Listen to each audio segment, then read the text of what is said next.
Hello, hello, hello. Welcome to tea time. Just been sitting here having some of this amazing tea that's left over from our equinox ceremony, and have been, sitting with some truths that have been on my heart lately that I have been wanting to speak to for a while, and figured now would be a really good time. The world as we see it, as we are experiencing it, it's getting pretty wild out there. I think, this is not a discourse on ideology or any of that. This is just a recognition of the reality that right now things are pretty wild and upside down. Inside out, there's a huge layer of fog, confusion, chaos, all the things that we're witnessing right now. So many people that I've been speaking with, it's like it feels very destabilized, which happens when big shifts are coming in planetary transformation.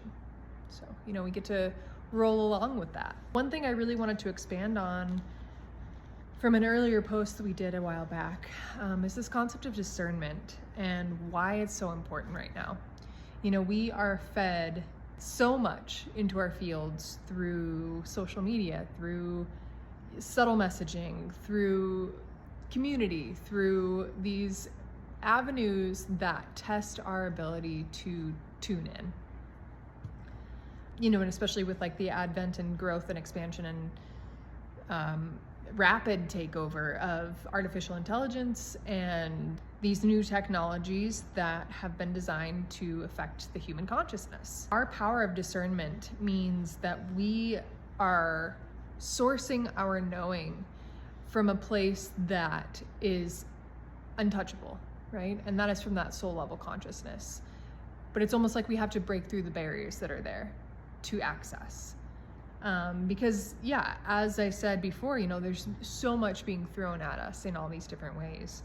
And being able to discern what is the real consciousness versus what is manufactured is essential right now.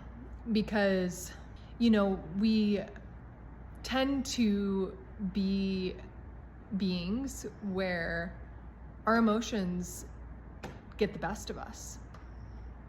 And when we feel these hypercharges, our minds begin to spiral and unravel. And so what does it look like when we begin to find that stillness and those spaces of quiet and clarity where we can really begin to tune into what is the body consciousness telling us? There's so much wisdom held in the body as a barometer. If you've ever had those conversations with somebody where you're like, the words that they were saying to me didn't quite feel correct in my body. I felt the tightening in my chest. I felt this heaviness come into my stomach. I felt my neck tensing up, or whatever it is, beginning to learn learning the cues for the body, where it's communicating with you these subtle information, right?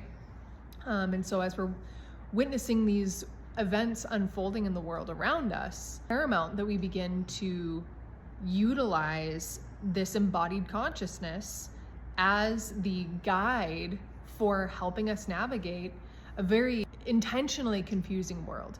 Because when we're confused, when we're divided, when we're in the sense of chaos, then we're so much easier to control. We lose our agency, we lose our sovereignty, we lose the ability to make choices from a heart-centered present place. I really invite you to begin to explore what it means to be in discernment versus judgment, and what is the difference between these things. And so when we're looking at judgment, we know the judgment often comes with a charge.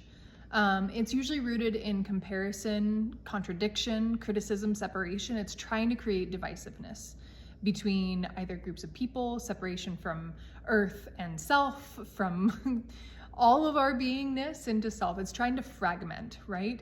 Judgment is trying to maintain this idea that we are separate. When we're judging, we're placing something or someone into categories of good and bad, right and wrong. Again, trying to create this idea of separation. Judgment usually carries with it this emotional weight, this frustration, the anger, the division, the blame, shame, superiority, all the things. And it closes out our heart. And we can feel that when we're judging, we are shutting ourselves down, we're shutting ourselves off. Discernment, though, on the other hand, is this quality of clarity. It's noticing what makes it true, what is true for you, is without needing to condemn or diminish anyone else. Discernment is a neutral. It says this aligns with me and this doesn't. It's this practice of wisdom, learning to tap into the emotional truth and the physical body. Again, this idea of body as barometer. The body is the indicator of what is truth. Just to pause on that for a second, because the body also speaks from its experience. And so when we're beginning to be confronted with some things that may be uncomfortable truths, that's a clue in information in itself, right? But discernment opens up space for compassion, because it creates this idea of connection. It creates this idea that there is no separation between you and me. It creates more openness. It creates this idea for cohesiveness, and it acknowledges the differences within us without attack. It doesn't try to pedestalize or cut down. So judgment, again, divides and diminishes. Discernment clarifies and empowers. When we're choosing discernment, we remain connected to our hearts and honoring our truth. And so within this idea of judgment and discernment, just noticing as we're beginning to witness more and more of what is real, what is true consciousness and intelligence, starting to notice, even just tracking AI copy and content, noticing what happens in your body when you begin to cue into, is this real or is this not real? What is the human consciousness truly rooted within? And can you start to notice that beyond your own self? And so with that, I have been feeling this call to bring back one of my original offerings that I did years ago.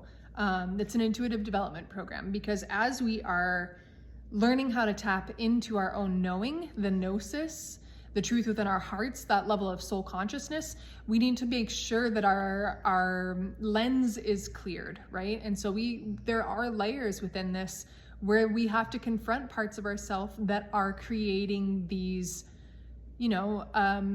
perceptions in how we receive information.